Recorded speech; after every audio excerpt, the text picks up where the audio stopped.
So, what is it that a practitioner is going to want to understand and know?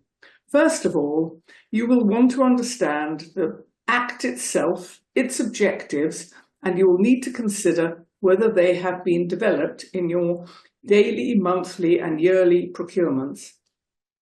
I have also looked at what has happened recently, the extensive recent guidance by the Cabinet Office, who are the owners and the sponsors of this legislation.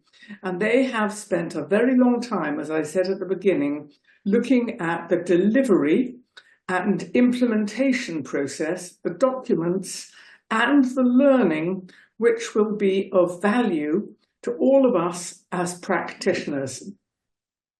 I have also focused on the transitional arrangements.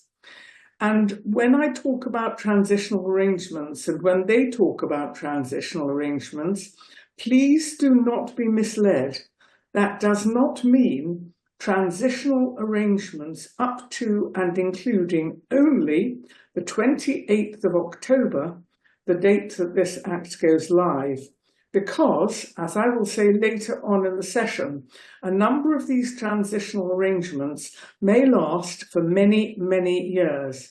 Indeed, until the end of procurements which are currently in existence and contracts. For example, a PFI, which was entered into in the last 3 or 4 years, may have another 27 or so years to run. I'm also going to look at the key provisions, the key concepts, and try and analyse the extent to which they have changed or they're similar. And particularly we need, as a group of practitioners, to understand the language.